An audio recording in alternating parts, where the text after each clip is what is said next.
Traditionally, when it was set up, it was when London was pretty much all horse driven, so there was no mechanisation, and they wanted to try and give some respite to those working horses. Hello, happy Wednesday. Hello, how you doing? I'm good. I was just telling Miri, I started telling a story and then we decided that we would save it for recording, which we often do these days. I had a really sad experience today, on behalf of somebody else. So, at Christmas time you get extra postmen. So someone extra comes and delivers post because it's busy, obviously. So we have this lovely old man who sometimes steps in for our normal postman, who's also very nice. And he came today and he dropped off these 2 packages. And he goes, as he's leaving, he goes, "Would you mind leaving me a review?" And I was like, "Oh, yeah, sure. How do I do that?" And this is Royal Mail. So it's not like Every or whatever where it's really obvious. And he goes, "Oh, yeah, you'll get an email, and it will say, how was your delivery experience?" And he was like, "I wouldn't normally ask, but I have a new boss and I don't think he likes me very much." And I was like, this poor old man, he's not young, this guy. And I just thought, I love how you've being just in a categorised him as old. You realise that our listenership may be older, some of them. I do apologise. This guy's he's prehistoric. He's got a cane, okay, guys? That's what she means. I don't mean it like that, but he is objectively an older gentleman, okay? He's of working age, but he is not young. I would say he's pretty close to retirement in terms of working age.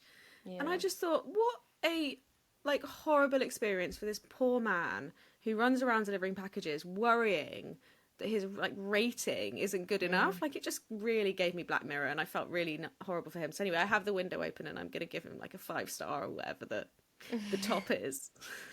Does he wear shorts? Yeah. What is that? He's really sweet. But why do postmen wear shorts? Really? Do you think that's what it is?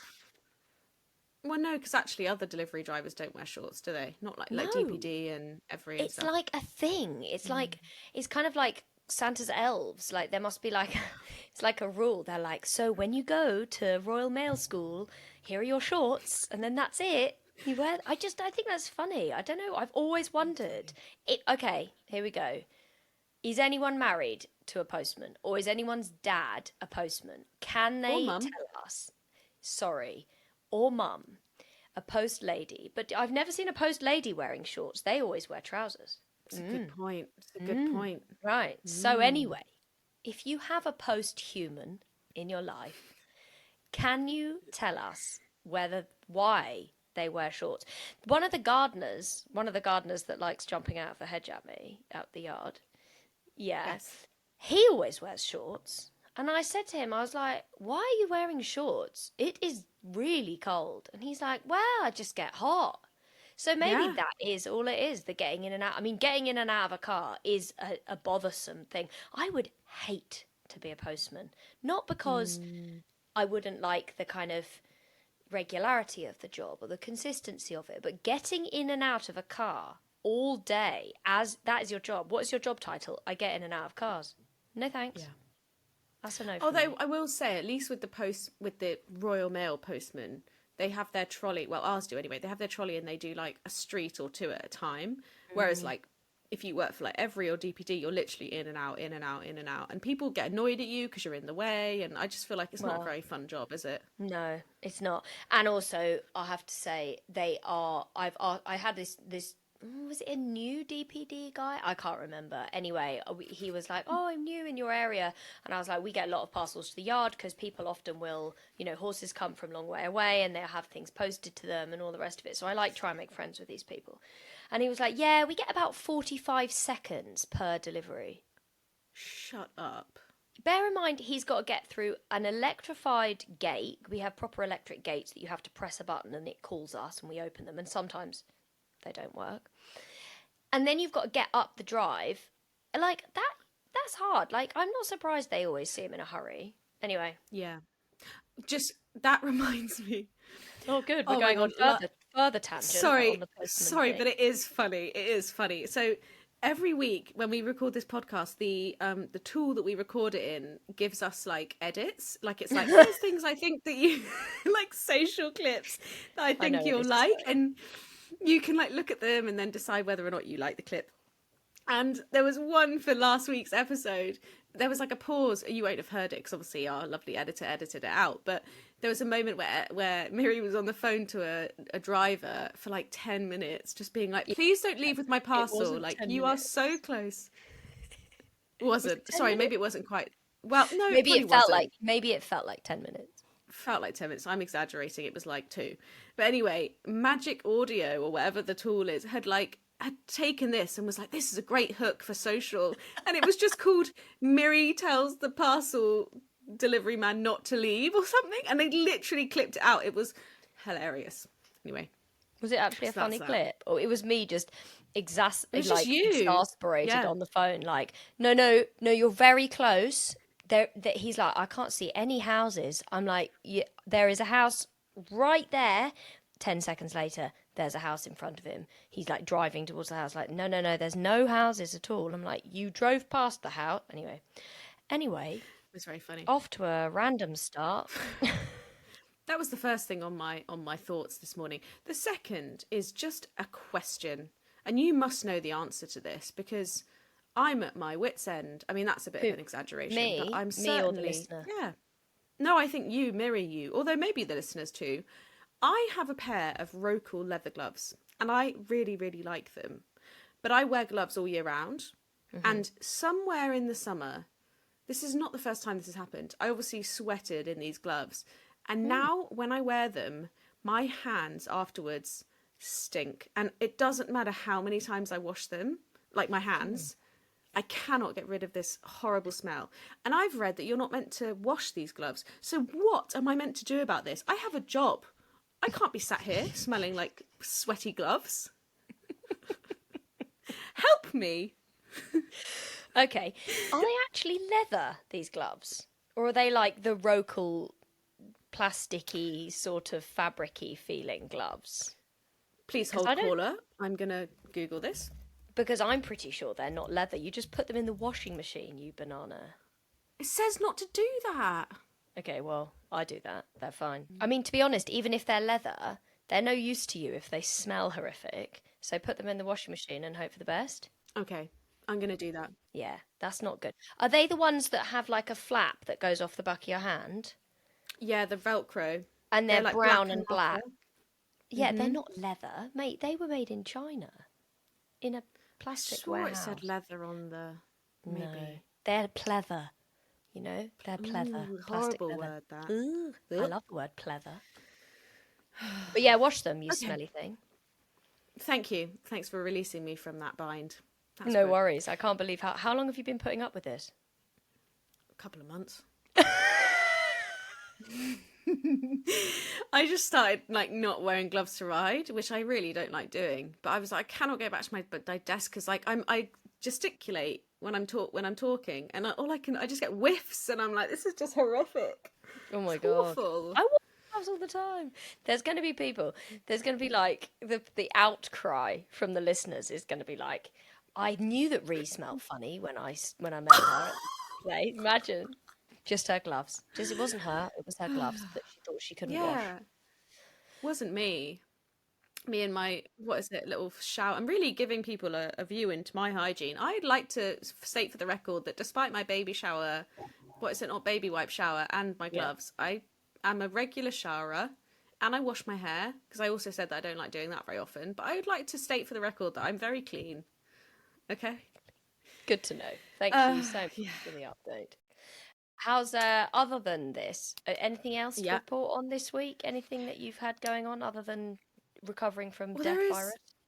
Oh god, yeah, that was really, really quite something. I got back on Harley today, and that was fun. But the other thing that's been sort of front of mind, it's a bit scary. I mean, it's scary in the very, very non-scary sense. But so for my day job, I do a lot of like analysing trends and where trends have come from and what they mean for behaviour and why they might have begun, and you know, the economy and politics and all these fun things and how these social trends have come about, and I get very interested by them. And for the longest time I've been like fascinated with how equestrian symbols and aesthetics have like seeped into the mainstream culture. Mm. And I don't know if it's just me that finds this fascinating, and that's okay. But I basically, while I was ill, I finally was like, I'm a bit before, to be fair, I was like, I'm just going to bite the bullet and do some like video essays on this. So I've written the first 3, and I can't remember what I called the series, but it was like the Horse Girl Renaissance. That's what I've called it. And so the first essay is about how equestrian symbols have evolved in luxury fashion and pop culture, and it's a good evolution. And then the second is about cowboy culture and that whole fashion aesthetic, and then the third is about the whole very classic British aristocratic equestrian look. And I've basically just been analysing like what it means, how it's evolved, and what it actually means for us in terms of social license, connection with the mainstream, like what it means for our sport. And I'm shooting them all tomorrow. And the reason I'm saying this is because I'm like really scared to put them out on my YouTube channel because it's so different from what I've done before. And I'm really excited and I think this is fascinating. But I have this little fear in the back of my mind that I'm just like, I'm going to put them out and everyone's going to be like, I don't care about this. Why are you talking about this? But that's okay. I feel like sometimes we can do projects just for ourselves. That's so okay. Anyway. Yeah, definitely. I think the fact that you write essays for fun tells me so much about how you and I are the yin and the yang in this relationship, because I can't think of anything worse than writing an essay. Like, I remember at school, they used to be like, Miriam is very eloquent when she speaks, but her writing is a bit suboptimal. I mean, I used to write sentences that just didn't really they weren't English, like they just were like gobbledygook. But if you got me talking about it, I remember I did a whole presentation with a PowerPoint with pictures about all of the symbolism of the different fish and animals in Old Man and the Sea. Did you read Old Man and the Sea at school? No, but I know of it. I didn't read it, but I know of it. That's It's about this amazing man who goes out on a little boat and he catches a giant marlin. But actually, I think if I read it again now, I think I would understand the much deeper meaning to it. At the time, the symbolism was there, but I didn't really understand the symbolism. But yeah, I did a great talk on it, and everybody loved it because there were pictures to actually see these fish and stuff that were mentioned in the book that nobody else had bothered to look up. But for me, it was really relevant. Anyway. Well, I love this stuff. I mean, I did English Lit at uni, so the whole time is spent analysing text. And actually, the essay I did to get into my degree was about totalitarianism in Harry Potter, which was fascinating. Wow. And it's a real thing. If you Google this, so there was a lot of. What I mean, does we're getting off on a real tangent now. mean? Totalitarianism is like, for example, there's a lot of symbolism from Nazi Germany in Harry Potter and the segregation and like the Hitler Youth that comes up in the later books. And yeah, it's really interesting. If you haven't looked into this and this is interesting to you, you should.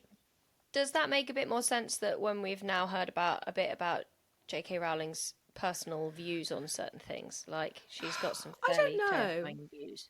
Did she mean to do it, or? No, she definitely did, but she positions like Voldemort and the whole pure blood thing as like Nazi Germany. So you should have been able to argue that like it's a cautionary tale type thing, and she takes a lot of so in that way I'm like, I don't really understand how those two things have been conflated, but I agree she's not got good views, which is a shame because the books are great, just not such a great human. But wow, what a tangent. So that's it from me, really. I mean, stay tuned, and if you are interested in what I just said and you think it's cool, then look out on my YouTube channel in January because the first one's going to go live then, and I'm just going to be so excited when it does because I just think this is really fun, and that's okay if it's just me. You know what? Like, I think even if, like, I just think that being true to yourself and talking about things that you find interesting are actually the ways that we find our people. Just some of the time we talk about things that are interesting to lots of people, whereas sometimes we talk to things, I agree. you know, and that's okay, you know? Yes. So. I agree. Yeah. Oh, the wisdom. What's been going on in your world?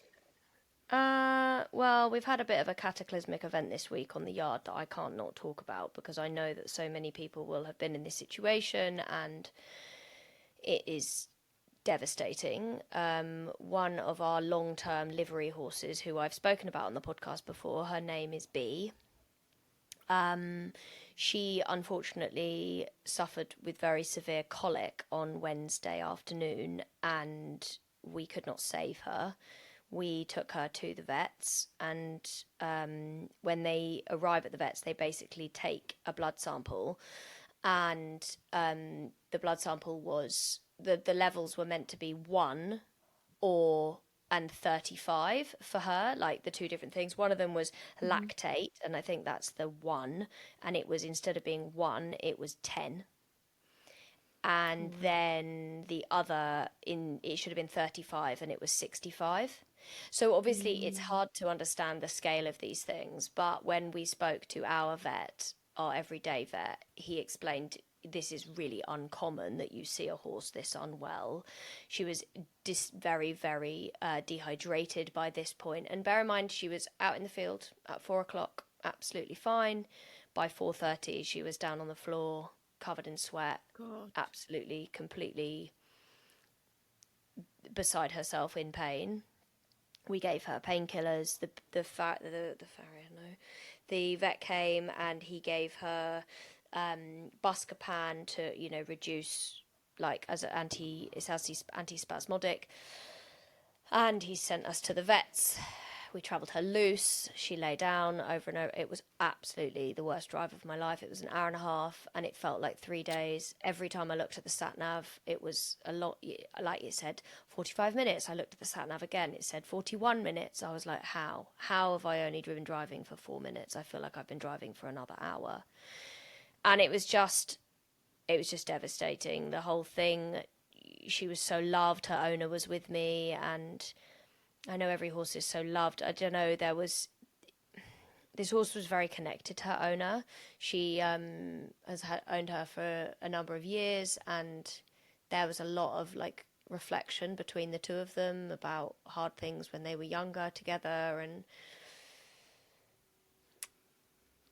it was very, very hard. And the vets were good at the vet when we were there. Loads of people turned up to see her, but at the end of the day, there was nothing they could do. They gave her a 10% chance of survival if she had surgery, and it just the surgery would have been for her owner, not for her. Yeah. And it's just been really, really hard, and I feel kind of a bit. I think I'm not crying because I feel kind of cold. I don't know what's happened. I feel a bit frozen, I suppose, with it. And it was actually good to have a laugh at the postman and his shorts and stuff, because it's been hard. And what I've been trying really hard to do over the last couple of days is just remember the good moments that we did have. And this horse has taught me an enormous amount. She was definitely the hardest horse I've ever had to manage, ever.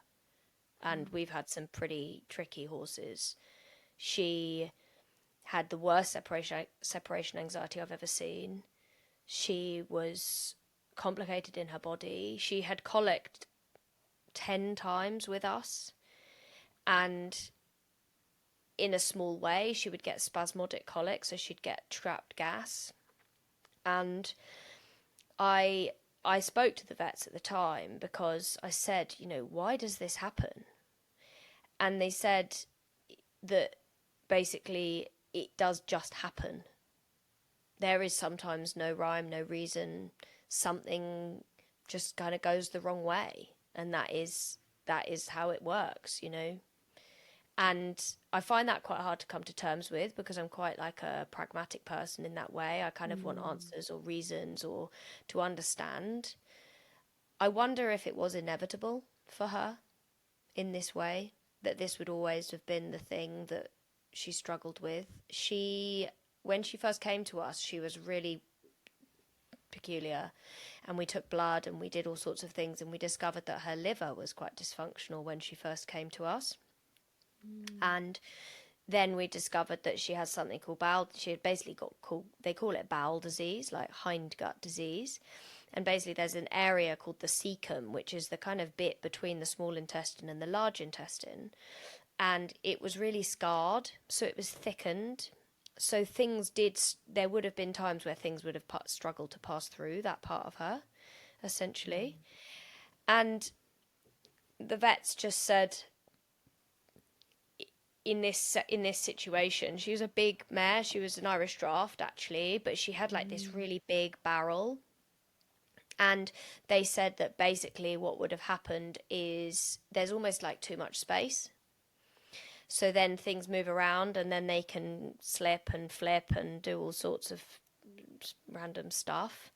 I don't know. I don't understand enough about it. And unfortunately, it's woefully understudied in horses. When she went in before, she saw a lady called Celia Marr, who is the best internal medicine vet that I know of. I'm pretty sure she might have like the best in the UK or the best in the world or something. She's actually internal medicine specialist.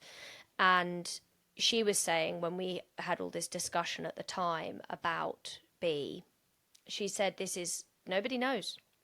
Nobody knows what goes on in horses' bodies in this way. It's not studied enough because it's not very easy to study, because you kind of have to wait for it to go horribly wrong before you study it. And they're not very easy to study like we are because they're so big. So ultrasounding is part of it, but you can't really like look on the inside like you could with a human. You can quite comfortably lie a person on their back, open them up, have a look at what's going on inside and put them back together again and carry on, or do things laparoscopically. You can't do that with horses. It doesn't work like that. They're hindgut fermenters. They're complicated. So I find it very difficult to be okay with this because, I kind of looked for, is there something we could have done differently? But the reality is we couldn't. And there is a very large chestnut-shaped hole in our barn. And her best friend is very sad. And I'm very sad because I didn't get to save her. And I'm really sorry that I didn't. Oh, Miri. It's a really hard life, this one. That's one thing the girls and I on the yard have talked about, how hard this is, We just had to get up. I had a client at 8:30 the next morning who was coming to have her last groundwork session before she went back home. And I just kind of had to carry on because I needed to be there for that person and that horse. Yeah. And this is the reality of it. With horses, you don't get to turn the computer off and take a day off. You just keep going. And I find that very difficult. I say all the time I'm too soft for this, but everyone reminds me that it's good to be soft because that's what makes you good at it. Absolutely. So there we are. And the hardest bit about being that person for that person and that horse is that like the burden on you is so high emotionally, but that person will have appreciated that so much, Miri, because I still think about and I still talk about how amazing my coach was for me at the end. And having someone who knows you, who knows the horse, is such a big thing. There are so many people out there who have had to go through this on their own, and I just cannot even imagine that. Yeah. So you would have done an amazing thing in being there. Yeah, I mean, and I drove the lorry obviously to the vets, and then I drove back from the vets. And her owner did say, she was like, I'm so grateful. Like I wouldn't have wanted anyone else to be doing that. And I agree. I wouldn't have wanted there to be someone else that stepped in at that moment and was there. But yeah, and it was very hard. Like when the vets came and gave us that, the bloods were not good, and she turned around and she asked me, she said, what do I do? And I said, I'm so sorry, but I can't make that decision for you, but maybe we should speak to the vet. She really came to me for answers, and you can't make those decisions for people, unfortunately. There's, it's a bit ethically not the right thing, because vets can't make that decision for you. They can present you with the options, but they can't make that decision, much like Holly was talking about in our episode. So it's been a really sad time. I have a special, this is brutal, but I designed a stable for her at the new place, especially because she had her own special needs. Miri. That's how part of the furniture she was. And I think I'm going to put a plaque on her stable with her name on it, because it was meant to be her stable. But I just want to, this happens, guys. This does happen. She went in the field as much as we could. She ate a really good diet. We listened to her. We never made her do anything that she didn't want to do. she was so loved and cared for, and this still happens. And I think it's important, and I didn't know whether to talk about this today because it's so sad, but Rhi reminded me that, you know, there'll be a lot of you out there that have maybe been through this or will go through this one day, and you've just got to remember that they are big and they are complicated and they're not studied well enough in certain instances, and it does still happen even when you're doing your absolute best. And that is a bitter pill to swallow, but an important conversation to be having, I suppose. Absolutely. And I'm so proud of you for talking about it, knowing that it will help people even when it's so obviously so fresh and so raw for you. And Yeah. I know it doesn't feel good to think about it like this, but there will come a moment where a specific shaped horse comes through your doors and needs that stable, and you will, like, her spirit and her kind of what she set on the path for somebody else, that horse will be in there and be like, I really needed this, and that's going to be wonderful when it happens. Yeah, absolutely. And yeah, just a horrible, sad thing, and a reminder of, you know, her owner has 2 horses with us, and I'm so glad she does, because I think this would have been even harder if she had really been her only horse. And I think that's, you know, I get it, you know, I get how painful that is. And the next day, her owner really wanted to come to the yard, and we went out for a hack, me and her owner, and then one of our other liveries, and they've made they're like best friends, my 2 liveries. It's so wonderful. They met through my yard and now they're best friends. And we went out for a hack, and I just had I had a different sense of gratitude. And I know we shouldn't, you know, loss shouldn't do that, but it does. It really does. And I think if this has made you emotional, or, you know, you felt it resonates in any way, I hope that what it does at its core is just remind you how precious this all is, and how fragile this all is, and how magical and lucky and fortunate we are to even have these amazing animals in our lives. And when they are, you know, when you feel like they're giving you a hard time, they're not giving you a hard time, they're having a hard time.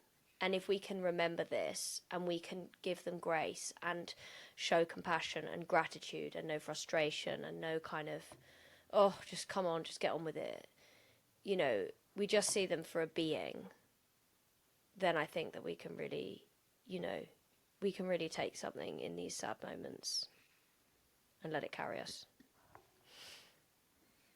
I think that's really lovely. And I'm sure that people will have been affected by that. And the winter is a hard time, you know.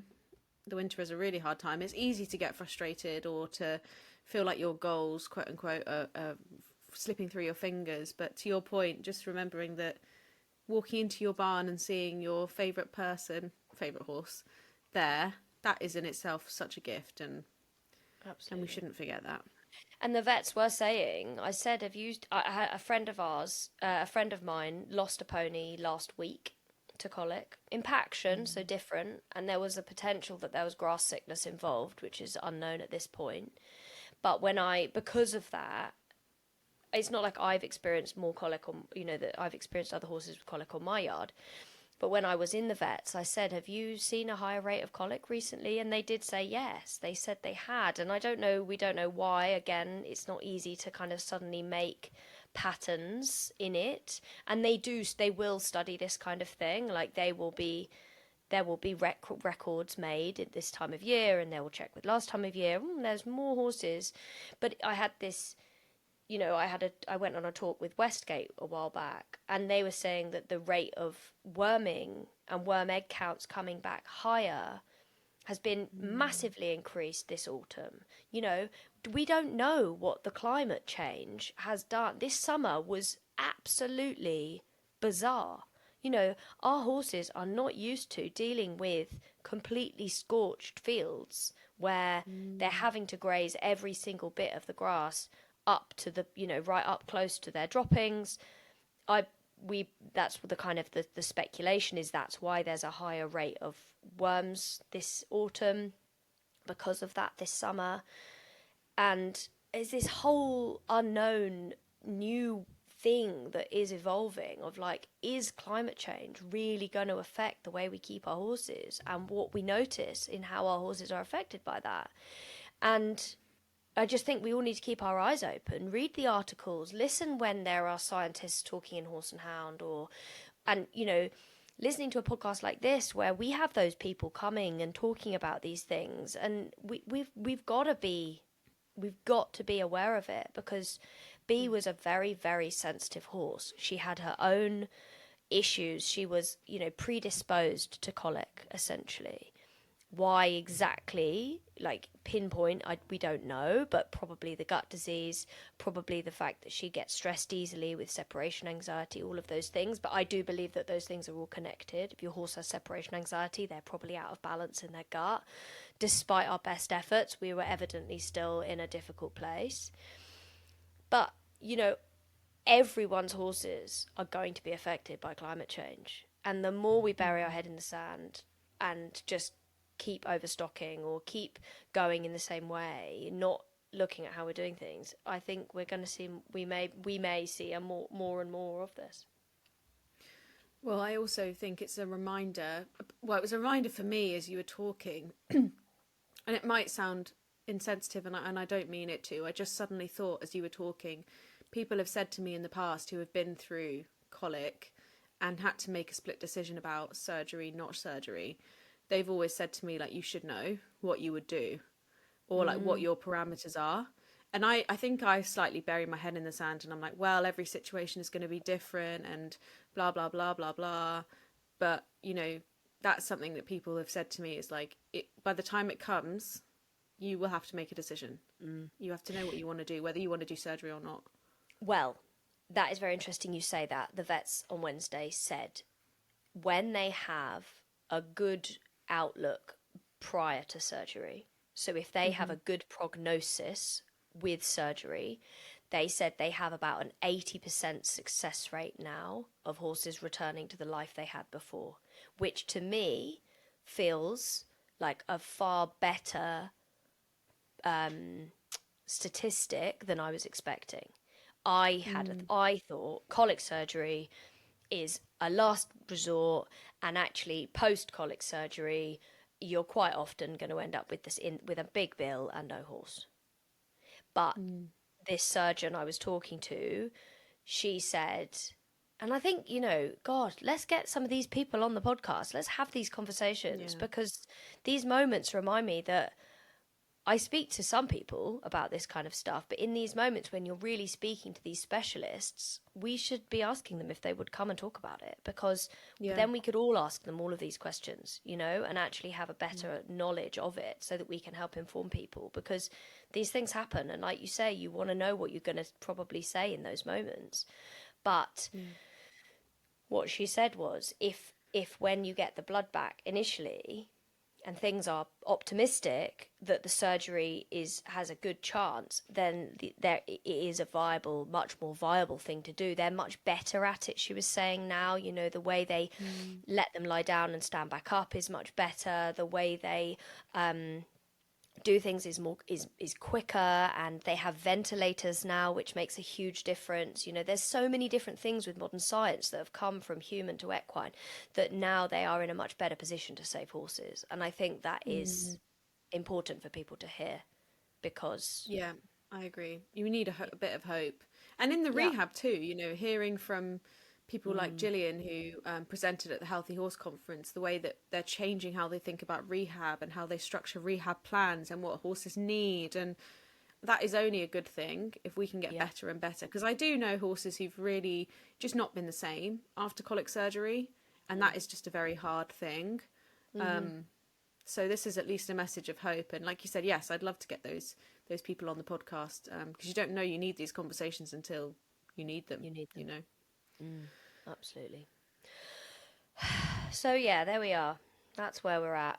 It's been a hard couple of days, and I'm so grateful to the team I have around me. And we had lovely Davina today, who is the shiatsu specialist, and she treated 2 of Bee's best friends. She treated Charlie's other horse, and it's called a heart protector point that she treats, and so it's like Chinese medicine. It's all very like soft touch. And she said there was a lovely moment where she was treating this heart protector point, and Tink turned around and gave her like a cuddle, like she held her. And I'm just grateful that I have these amazing people that can come and support us at this time, because they all feel it very deeply, and it's all very connected, you know. And it just so happens that wonderful Eleanor, the communicator, was talking to Willow recently. Willow was Bee's other best friend, and Willow said, I understand what's happened. It's the circle of life. And whether you believe in horse communication or not, Eleanor has a way of communicating with horses which I think is almost like she speaks horse, and so she can translate the messages she receives into English, because they're not received in an English. They're received as images or something different. I can't fathom it myself. Yeah, But I think that's right. Images and symbols and exactly, feelings. Yeah. And so it's amazing that Willow was able to she's been really affected. She's been calling, and she's been definitely like quite aggressive to a couple of the other horses that have passed her stable and stuff. It's been very obvious that she's been having a difficult time. And her owner lives in London and drove all the way out from London yesterday, especially like later on in the day, just to spend some time with her.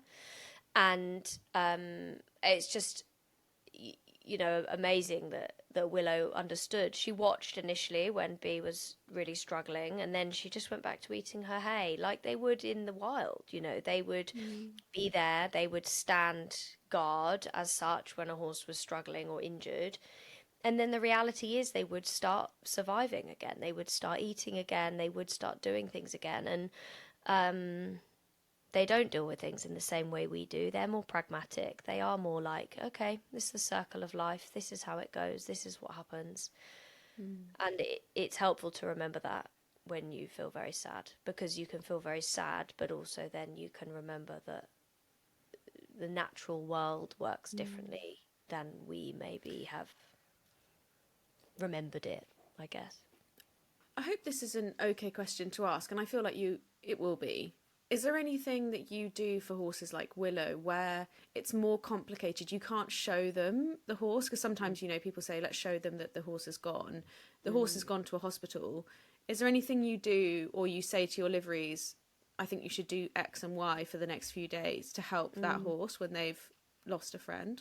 Yeah, well, I actually, one of them is just to tell them. In your mind, physically with words, they will understand that. I think our yard is different in some ways. Today, 2 horses left the yard to go home, and so there is a transience to our yard. I don't know if that's in English, but you get it. There's No, that's right. a movement in our yard anyway. But yeah, I think important things are to let those horses be with other horses as much as possible, to make sure that they have time and space, and to see them for what they are experiencing, to know whether they are experiencing a hard thing. Some horses are very okay and they move on and they're quite kind of okay with it. I've heard of horses who do really grieve. They really do spend time in a kind of a down regulated state, maybe a bit kind of still or frozen, a bit sort of shut down. So I think the most important thing would be, if you can explain it to them physically, show them what's happened, that's important. But if that is not a possibility, then just going as gently as you can and not expecting them to be okay potentially early on would be. And magical people like Davina, body work, gentle therapeutic things, that kind of thing. Love that. A little bit of hope and a little bit of, I don't know if joy is not the word, but a little bit of comfort in a very hard thing. Yeah, very hard. as we say, the circle of life. But gosh, God, it doesn't half hit you in the face. Yeah, There we are. for sure. Well, I suppose it's relevant that we have who we have on the podcast today to talk about, life after work, I suppose, would be a good way of talking about it. We have Russ, who is from the Horse Trust, joining us today. Russ is from the Metropolitan Police, and he now works with the Horse Trust in giving those service horses the retirement that they deserve. And I suppose, life after work, I guess, is one way of looking at it. So I'm really looking forward to this conversation. I'm really looking forward to understanding a bit more about what it's like to train a police horse and why we still have police horses. I think is an interesting one that I'm really interested to get into because, well, we've got cars. So, looking forward to it.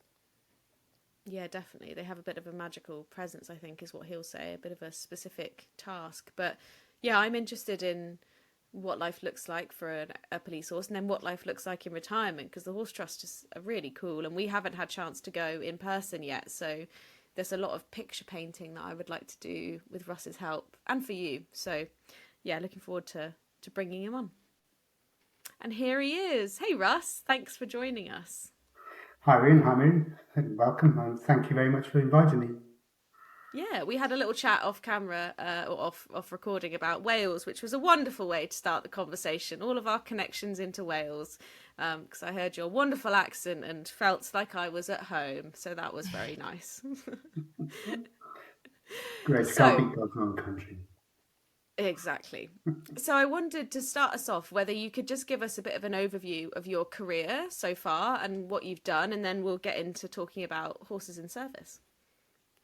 Gosh, okay. Well, I joined the Metropolitan Police at an early age, at the age of 20, actually. So really quite young. That was after sort of growing up and working on a farm. So I was right out in the countryside, which was really good. So it was a complete change of environment for me. Although I did live in Cardiff for a while up until I was about 12. So city life wasn't unusual. So went to the Met Police, stayed there for 34 years. But most of the time was within what we call like a public order environment. So working with the public, trying to ensure safety when they go to public events, large, whether they're concerts, football matches, anything like that. So, and that was both on foot and most of the time thereafter was on the horse. So I was lucky enough to get into the mounted branch, which was quite a difficult thing to do back in the time. And that's where I pretty much stayed on and off just a little bit. There were a few little breaks, but mainly it was all in the mounted branch. Then having been in one of my roles in the mounted branch, you actually sort of form a relationship with external partners. One of those was the Horse Trust because they take on retired working horses, and that was one of my roles to try and find suitable homes for them. And obviously, the Horse Trust is eminently suitable, so that's how I started that relationship. Fantastic. God, I have so many questions, but I guess to start with, did you ride before you joined the mounted police as a child or before you joined the police, or was it something that you did as part of your police work? It was, I'd been on a horse a couple of times. I was not a rider. I was nothing. No, I hadn't. I wouldn't say I was a rider at all. And then all my instruction and learning how to ride came from joining the mounted branch. So Wow. it's really interesting that it's slightly changed. The system's slightly changed now. But when I joined it, you were sort of about nearly 6 months learning how to ride. So from novice to a fairly competent rider to go out on the streets of London. Obviously, you had to learn quickly. You had to be fairly brave about it all, and sort of crack on. So that was So I wasn't a rider beforehand. That's great to hear that. I suppose somebody who, maybe had a passion or an interest in horses and maybe had an experience of that they could actually diversify if they were, in the police, and then they wanted to diversify. I'm so interested in this connection with horses being in the police force. Can you tell us a bit about why we still have horses in the police force? Okay, well, I think initially, I mean, it's not really to do with tradition, but the sort of mounted police, let's call them that, predate police services because we used to have, let's call them officers, whoever they were used to ride on horses on the highways leading into London to try and help combat highway robbery. And so that was all prior to, in 1829, the Metropolitan Police forming. So it was some 60 years before that this was happening. So effectively, it's the kind of oldest form of policing. And then it was amalgamated and joined the Metropolitan Police, obviously, as when that was formed, because it just became a part of them. So that was the initial stage. So it was to fight crime. And that's effectively what they do now. So if you have a problem in a particular area, and there's hotspot areas, things happen all the time, and then you want some police presence, then the mounted branch is fantastic for that because it's highly visible.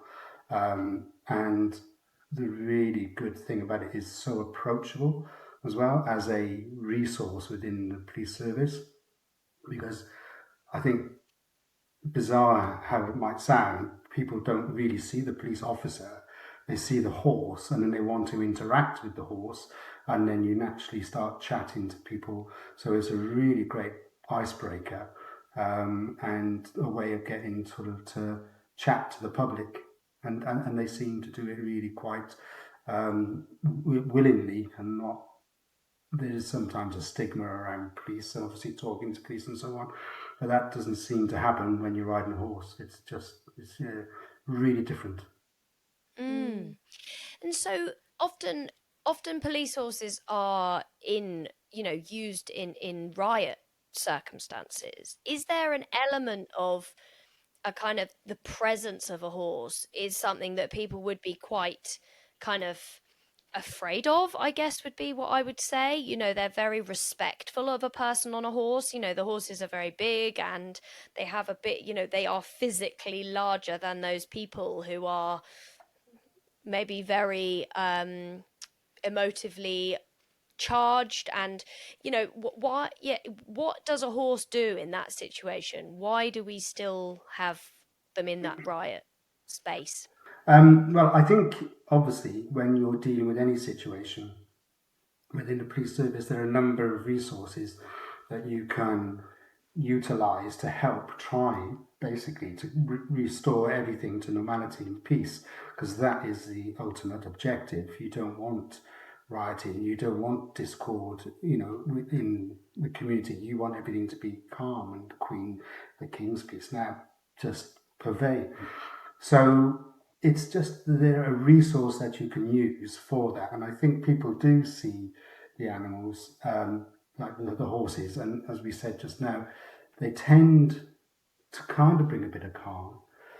There is always if things escalate, there are a number of ways of using the horse so that it can either try and de-escalate the situation or respond to help if a section of the public are under threat, or if buildings are under threat, or whatever the reason is for the disorder that you were talking about. You try and protect whatever it is, and then the ultimate objective, as I say, is trying to restore everything to normality. I'm not sure if that's answered your question very well, but please dig deeper if you feel you need to. Well, I'm curious because there were a couple of high profile cases in the last few years of people attacking police horses. But I'm curious as to whether or not, in general, people's responses like, and this might be naive of me, but responses like, don't hurt the horse, or like they kind of de-escalate violent behavior, for example, because they don't want to hit the horse with the brick or whatever it is. I mean, how do you find people respond, not just from fear, but do they respond with the animal in mind, or is that not really a thing? Yeah, I think so. I think by and large we're a nation of animal lovers, aren't we? Hmm. And I think that goes a long way into sort of helping that situation, or people, if they're in that environment, whatever they're doing there, they do see the animal and they do perhaps tend to reduce their actions and their sort of animosity, violence, whatever, towards the animal because they don't want the animal to get hurt. I mean, nor do we. No one wants any animals to get hurt. But they just do seem to be a very practical way and a very versatile way of trying to deal with the situation. I'm curious to ask really what you sort of look for in a police horse. I have a very soft spot for police horses because I love a big chunky horse. I have an Irish draft myself. They're very much up my street. And I'm really curious. I know they go through a lot of training to make sure that they are safe and competent in those environments. But what are the kind of qualities that you look for before they've started the training that makes a good police horse? Well, I think first of all, you need a horse that's of the correct size, that's going to be able to do the job, that's going to be strong enough to do the job. So obviously, you're not going to buy young horses or small horses. And what we would normally, when I used to do it, would be looking for horses 16.2 and above. Obviously, you've got different size officers, so you need to match that as well where you can. But by and large, you need a horse that's a good, strong horse, square, a leg at each corner, basically. Then they're going to be able to do the job. Sometimes, sort of in prolonged over a prolonged time, might be out for a few hours or however long the job takes. So you've got to bear that in mind, for the size of the horse, so that it can carry on and do the job properly. So you mentioned about kind of size and stature, and what sort of age do you guys generally start with a police horse? Like, I'm just very interested, like, how early on do you start their training, and do you have I mean, I think I know the answer to this actually because I nearly had a horse purchased from me by the Met.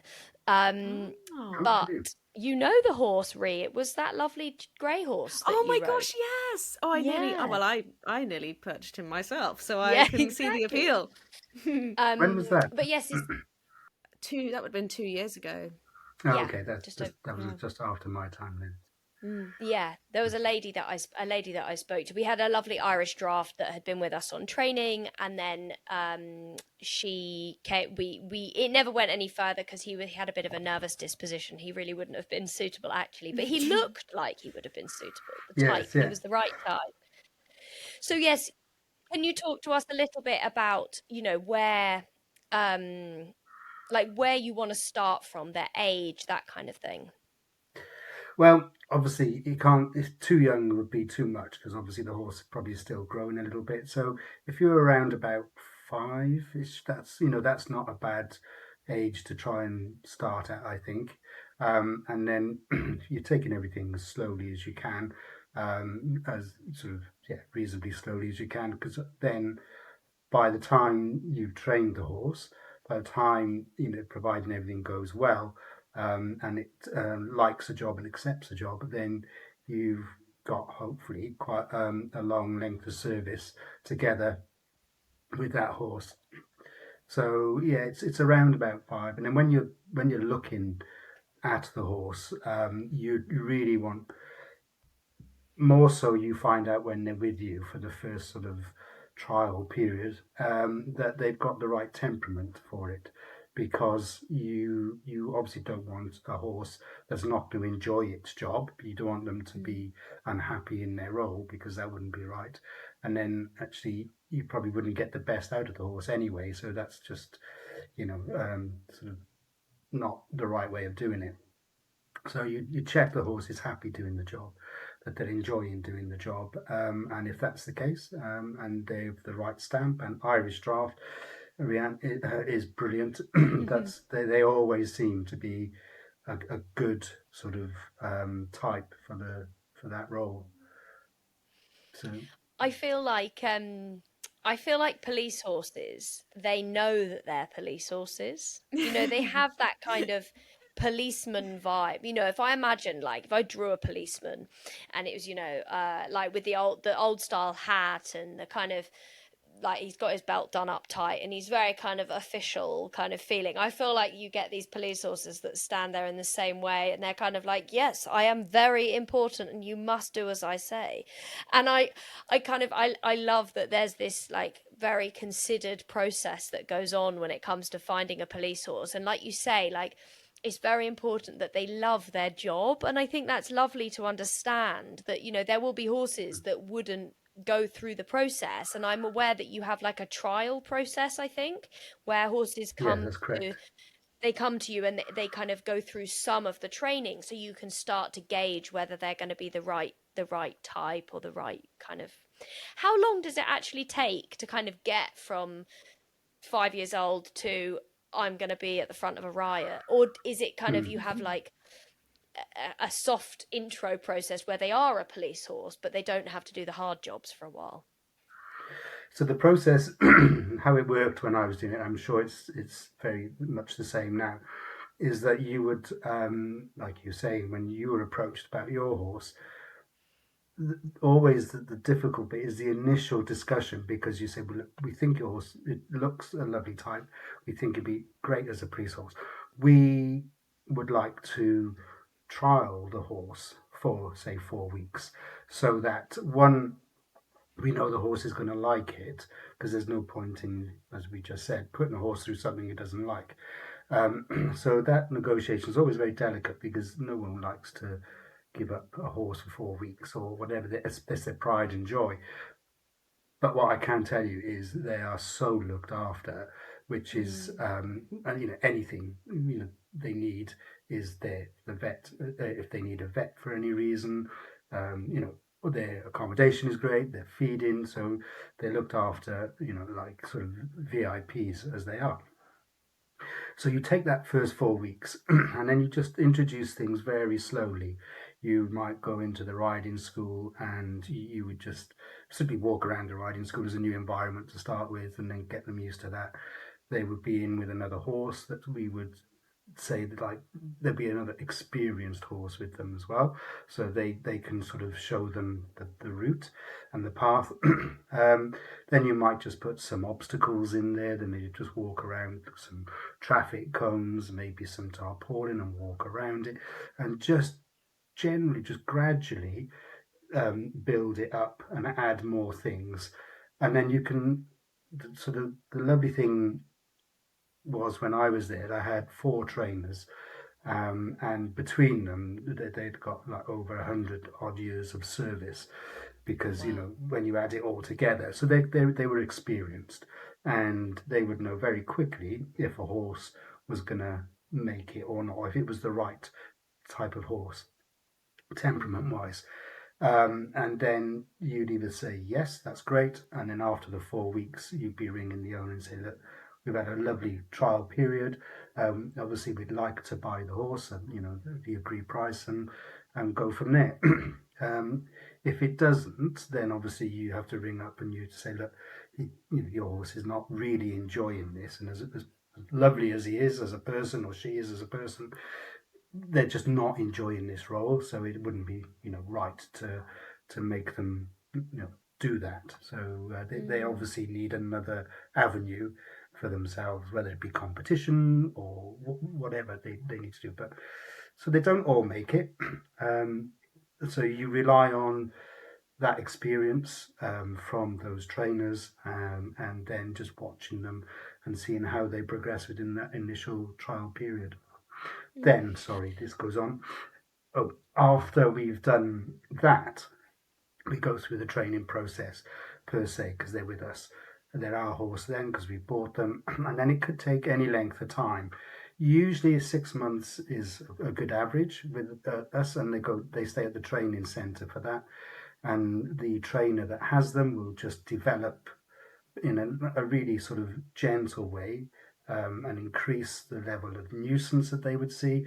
They go out on the roads, they would just start off in residential areas where it's really quite quiet, and they gradually walk on to a little high street and then back off. Just just a real gradual increase in the training and the exposure. And it obviously seems to work because they've been doing it for all these years, and with good results. So then, depending on the horse, it can go on for a bit longer, and that's no problem. So you just don't overface the horse, and then you match up the horse with a particular rider, police officer on the street, because you've got different levels of training for the officers as well.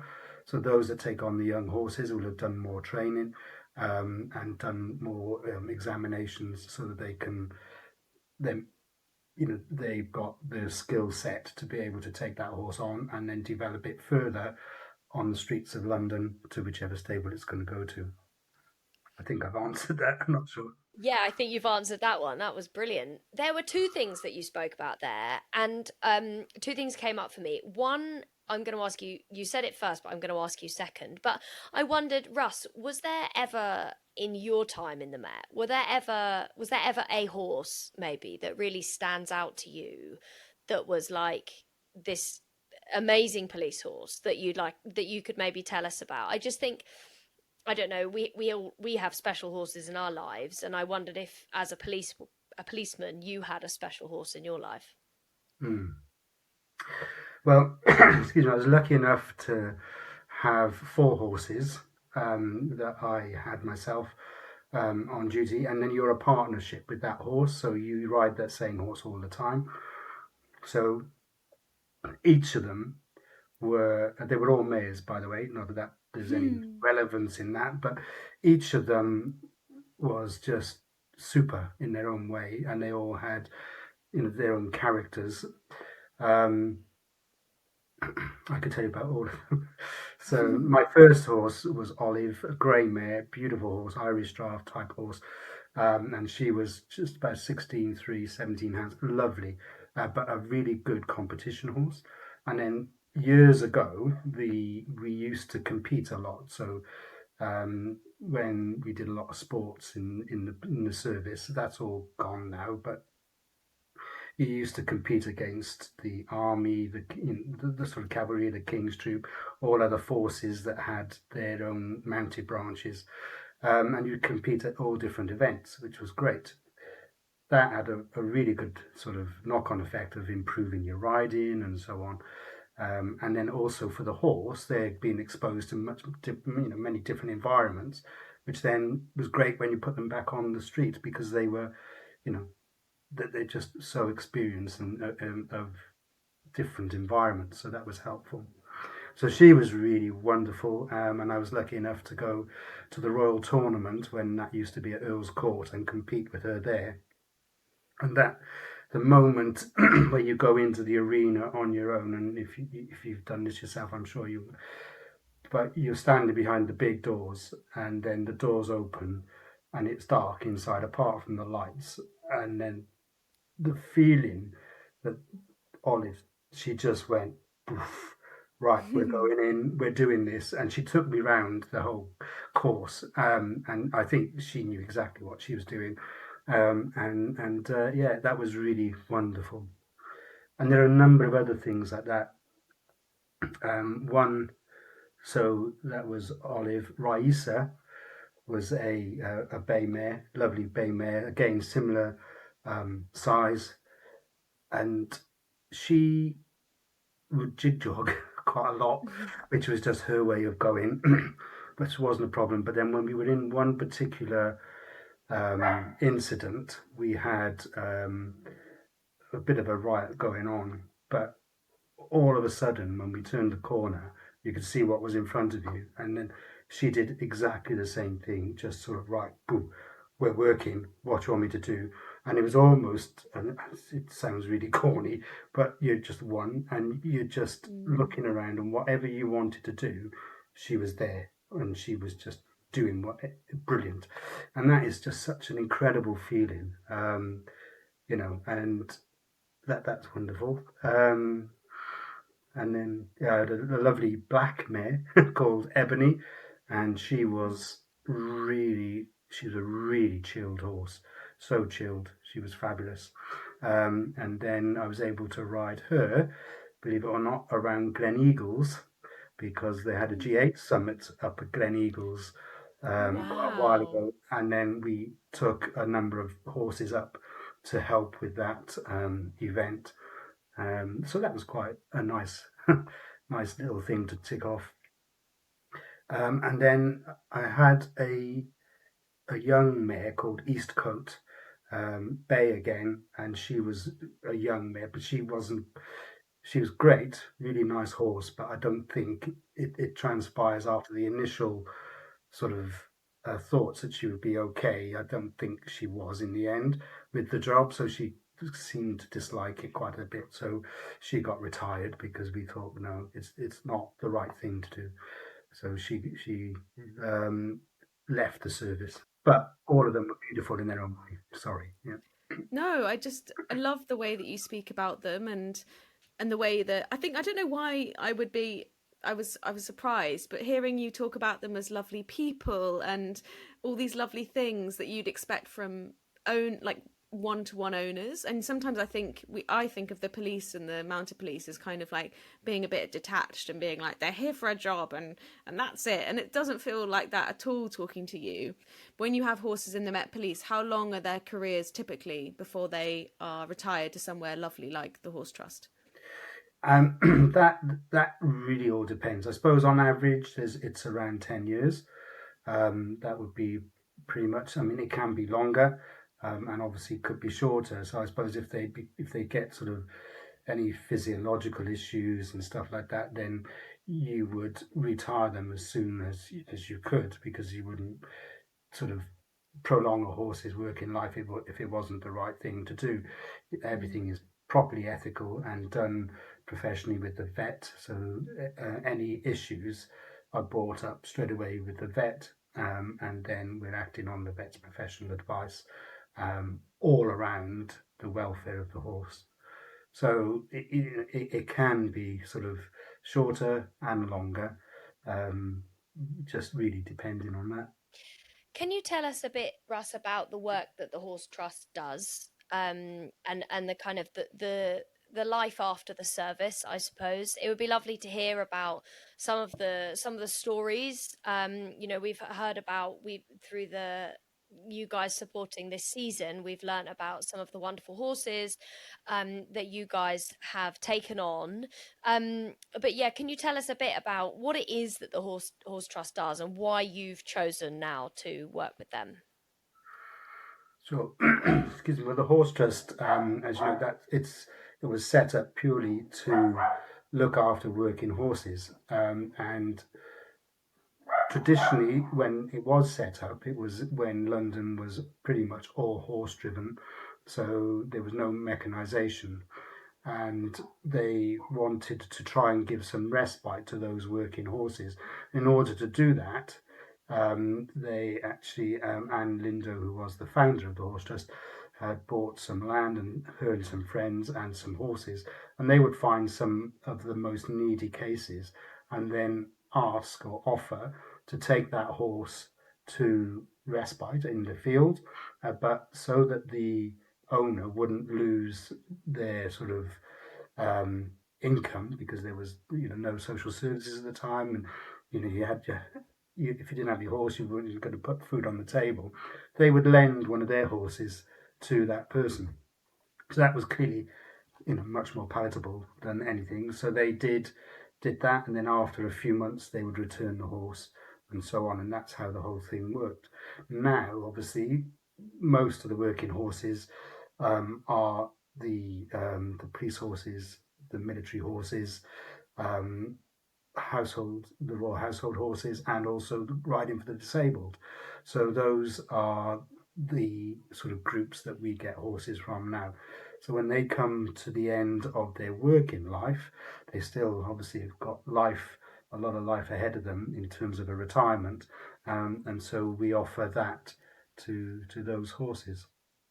Do you want to tell us, Russ, a little bit about how people can support the Horse Trust? I guess, what are the most meaningful things that people can be doing to support your charity that you are so passionate about? Well, I think obviously we are a charity, so we do rely on donations and people's kindness like that, and that comes in all sorts of ways. We've got some wonderful volunteers at the Horse Trust that give up their time and come and help with the horses and help the team to deal with that. So that's one way. That's obviously not a monetary way, although it is because they're giving up their own time. But we have lots of fundraising sort of events. Well, two main ones during the year, but then we do some appeals. Lots of appeals going on when we need something in particular. If we've had a bad storm and some of our field shelters have been destroyed, then we might ask for funding, for that, and other different projects that we might be doing. Somewhere we're trying to improve the donkey area that we've got. We've got 5 donkeys now, so we're trying to improve their area. So there's a little fundraising going on because we've just taken 3 on. So we're making that better, and then that obviously costs. So there's a fundraising appeal for that. There's lots of things that we do, and that people could help with, and if they feel willing, they could donate to, and everything is gratefully received, obviously. And I'm right in thinking that people can also donate equipment, rugs, tack, that sort of thing as well, can't they? Yes, absolutely. So we have a little wish list on Amazon. So people have been really kind, and they're buying little things like head collars and sort of enrichment, sort of not tools, but enrichment items for the horses. Anything like that, grooming kits. It's so there's that side of thing, which is great. People come and donate the tack, or not tack, but the rugs more so, and then we've got those, so we can use those. Yeah, it's really anything. And what we have now is like a little drop box, and when people come in and they put some Fantastic. polos or apples or carrots in, so that we can Oh, sort of put those into the feed just to enrich their feeding as well. That's lovely. And actually, one of the big appeals we've been talking about throughout the season was you had this new land and you were trying to prepare it to take on even more horses and to help even more. So I wondered if you could give us a little update on that. How has that been going? How is the land prep going? Yeah, that's good. Obviously, it's costly to get all that fenced off and then set up with water and shelters in order to, give the horses the right things that they need. But that's coming on, and I think that should all be completed now by the end of either this year or very soon in the new year. So it's been a great effort, and the fundraising team have done a great job, and obviously so have all the people that have donated. That's just really wonderful, and that's helped us tremendously. So within the next month, it's going to be up and running. Obviously, then we're into the winter, so the fields are going to be a little bit difficult in terms of how wet they're going to be, I suppose, but we'll manage that as we come along. But they will be in full use very shortly. that's great Fantastic. to That's hear. really good to hear. Mm. I'm really, it's been wonderful to have be able to have these conversations around the horse trust through this season. And I think there've been some lovely stories that we've shared about the specific horses that, like the conversation around the horse that was injured in London recently, where there was an incident and they became injured. And I think it's very important for the public to understand that there is, you know these horses are very well cared for in those moments, and that horse is now retired and they're getting what they need as a horse again. So it's been wonderful to shout about the horse trust, because you guys are doing a very special thing. And I think this conversation today has I've learned a lot actually about how things really work behind the scenes. I'm very interested and very, maybe a little quietly excited that maybe we can do something good with our voices for these horses that do so much for us, like you were saying about the community and that conversation. There's something you said that I think really stuck out for me, is that people know that they could go to the police for help. And I think that is a very emotive thing to remember. and that often, as you said, there are often these difficult situations that arise for people, and they maybe have a negative association to the police. And if that kind, gentle Olive, or I've forgotten the names of the other wonderful Ebony, that could Ebony, yeah. come in and have that moment of connection with a person, to remember that that is, they are the police are there to help, and there are the hard calls that they would have to make in those difficult situations potentially, but that they are there to help, I think is a magical thing that needs to be cherished. And yeah, thank you so much for joining us today and telling us your stories. It's been really wonderful.